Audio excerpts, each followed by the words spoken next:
content de vous retrouver sur la chaîne. Aujourd'hui, nous allons nous pencher sur 8 habitudes financières qui pourraient vous maintenir dans la pauvreté. Regardez, nous sommes tous passés par là.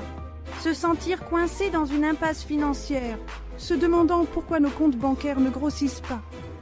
Il est temps de se libérer de ces habitudes et de commencer à construire une véritable richesse. Restez avec nous pour découvrir les pièges courants qui pourraient vous freiner financièrement. Plus important encore, je vais vous montrer exactement comment inverser la tendance. Nous parlerons de budgétisation, d'investissement et de la manière de construire une base financière solide qui vous préparera à la réussite à long terme. N'oubliez pas que devenir riche est un marathon, pas un sprint. En comprenant et en vous attaquant à ces habitudes financières, vous pouvez commencer à prendre dès aujourd'hui des décisions financières plus judicieuses et ouvrir la voie à un avenir financier plus prometteur. Commençons. Imaginez votre argent comme une armée de soldats. Sans un chef clair et un plan solide, c'est juste un désordre chaotique, n'est-ce pas? Il en va de même pour vos finances. Sans budget, votre argent est dispersé et vulnérable. Vous n'enverriez pas vos soldats au combat sans stratégie, n'est-ce pas? Alors pourquoi traiter votre argent différemment? Un budget agit comme votre plan de bataille financier. Il vous aide à suivre vos revenus et à allouer vos fonds de manière stratégique. Une partie de votre argent est consacrée aux dépenses essentielles, tandis qu'une autre partie est affectée à votre liberté financière.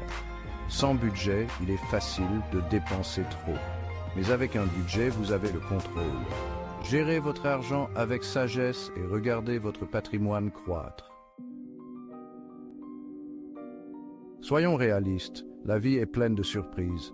Votre voiture décide de tomber en panne. Vous faites face à une facture médicale inattendue ou peut-être que vous perdez votre emploi. Ces événements imprévus peuvent faire dérailler les plans financiers les mieux conçus si vous n'êtes pas préparé. C'est là qu'un fonds d'urgence entre en jeu, votre filet de sécurité financière. Il s'agit d'une réserve d'argent liquide, spécialement conçue pour les dépenses imprévues, qui vous aide à traverser ces moments difficiles sans compromettre vos progrès financiers. Considérez cela comme votre tranquillité d'esprit financière. Savoir que vous disposez d'un filet de sécurité peut réduire considérablement le stress et vous permettre de prendre des décisions financières plus rationnelles, même en période difficile. Alors, combien faut-il prévoir pour un fonds d'urgence? Une bonne règle de base est de viser l'équivalent de 3 à 6 mois de frais de subsistance. Cela peut sembler beaucoup, mais il est crucial d'avoir suffisamment d'argent pour couvrir vos besoins essentiels si vos revenus sont interrompus. Commencez par mettre de côté une petite somme chaque mois et augmentez-la progressivement au fil du temps.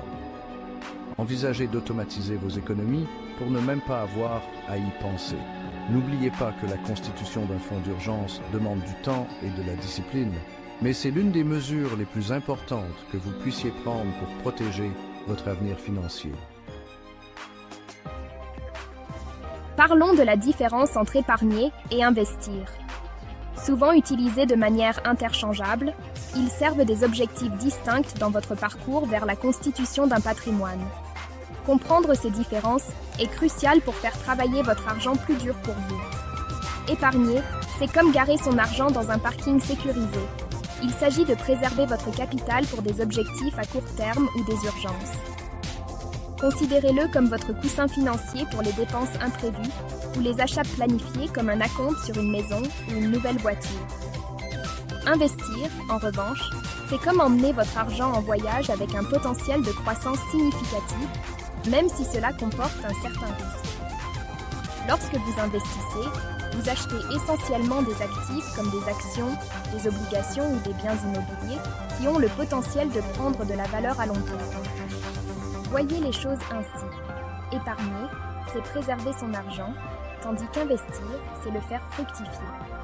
Les deux sont des éléments essentiels d'un plan financier solide. vous avez besoin d'un endroit sûr pour garer votre épargne à court terme, tout en faisant travailler une partie de votre argent dans des investissements qui correspondent à vos objectifs à long terme.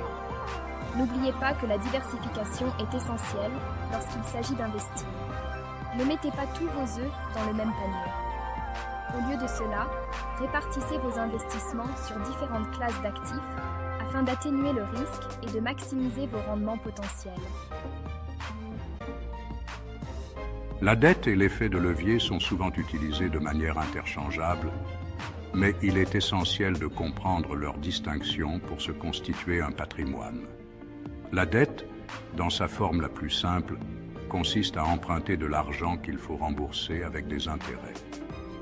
Elle peut être un outil utile lorsqu'elle est utilisée de manière stratégique, mais elle devient souvent un fardeau qui entrave le progrès financier.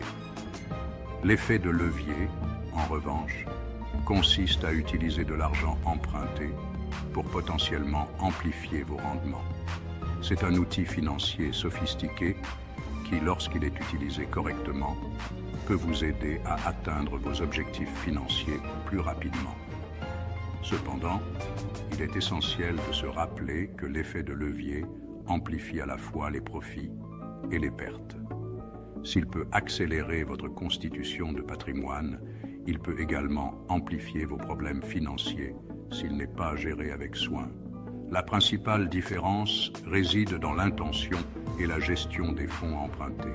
La dette découle souvent de dépenses excessives et d'un manque de discipline financière, tandis que l'effet de levier est un outil stratégique utilisé par les investisseurs pour potentiellement améliorer les rendements.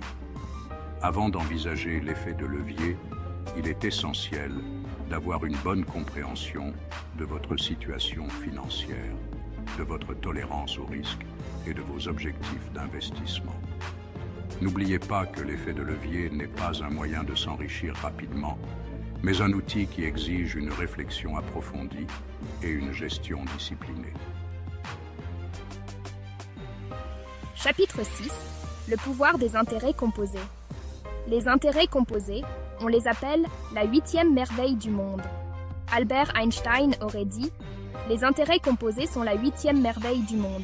Celui qui les comprend, les gagne. Celui qui ne les comprend pas, les paie. » En termes simples, ce sont les intérêts que vous gagnez sur vos intérêts. Imaginez une boule de neige qui dévale une colline, devenant de plus en plus grosse. C'est ça, les intérêts composés. Vous investissez 1 000 € et il vous rapporte 10%, ce qui vous donne 1 100 €. Au fil du temps, cet effet boule de neige peut conduire à une croissance exponentielle. Les intérêts composés sont la recette secrète pour se constituer un patrimoine à long terme. Chapitre 7. Vivre au-dessus de ses moyens. L'un des moyens les plus rapides de saboter votre bien-être financier est de dépenser constamment plus que ce que vous gagnez, c'est-à-dire de vivre au-dessus de vos moyens. Il est facile de tomber dans le piège de vouloir suivre le rythme effréné de la consommation, en recherchant constamment les derniers gadgets, les vêtements de marque ou les vacances extravagantes. Mais voici la vérité, crue et dure. Vivre au-dessus de ses moyens est la recette d'un désastre financier. Cela crée un cercle vicieux d'endettement, de stress et d'instabilité financière qui vous empêche d'atteindre vos objectifs financiers et de vous constituer un véritable patrimoine. La solution ? Vivez en fonction de vos moyens. Cela ne signifie pas vous priver ou vivre une vie de misère. Il s'agit d'être conscient de vos habitudes de dépenses, de donner la priorité à vos besoins plutôt qu'à vos envies, et de prendre des décisions éclairées quant à la destination de votre argent. Créez un budget qui correspond à vos revenus et à vos objectifs financiers. Suivez vos dépenses, identifiez les domaines dans lesquels vous pouvez réduire vos dépenses et automatisez vos économies pour vous assurer de mettre constamment de l'argent de côté pour votre avenir.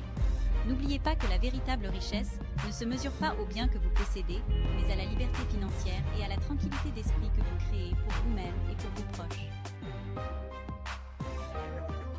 Chapitre 8. Comprendre les impôts. Les impôts, ils font partie de la vie.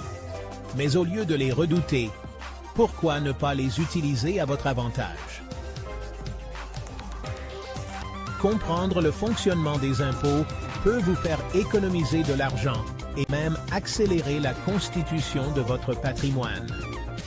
L'une des plus grosses erreurs que les gens commettent est de ne pas profiter des comptes fiscalement avantageux comme les 401k et les Roth IRA. Ces comptes offrent des avantages fiscaux importants, permettant à vos investissements de croître à l'abri de l'impôt ou même en franchise d'impôt. Cotiser à un compte 401k ou Roth IRA, c'est essentiellement bénéficier d'une réduction d'impôt tout en investissant pour votre avenir. C'est une situation gagnant-gagnant. Assurez-vous de maximiser vos cotisations à ces comptes afin de minimiser votre obligation fiscale et de maximiser vos rendements à long terme. Un autre aspect important de l'optimisation fiscale est la compréhension des déductions et des crédits d'impôt. De nombreuses déductions et crédits d'impôt sont disponibles pour les propriétaires, les étudiants et les personnes qui font des dons de bienfaisance. Prenez le temps de vous renseigner et de comprendre à quelles déductions et à quel crédit d'impôt vous avez droit afin de minimiser votre fardeau fiscal. N'oubliez pas que la connaissance est un pouvoir, surtout en matière d'impôt. Renseignez-vous, tenez-vous au courant des lois et des changements fiscaux et envisagez de consulter un fiscaliste qualifié pour vous assurer de tirer le meilleur parti de chaque occasion de réduire votre obligation fiscale et de conserver une plus grande part de votre argent durement gagné. Merci d'avoir regardé. J'espère que vous avez trouvé ces conseils utiles dans votre quête de constitution de patrimoine. N'oubliez pas qu'il s'agit d'un marathon, pas d'un sprint. Se constituer un patrimoine durable demande du temps, de la discipline et des efforts constants. Commencez par mettre en œuvre les stratégies que nous avons abordées aujourd'hui. Créer un budget, constituer un fonds d'urgence, commencer à investir tôt, comprenez le pouvoir des intérêts composés et vivez en fonction de vos moyens.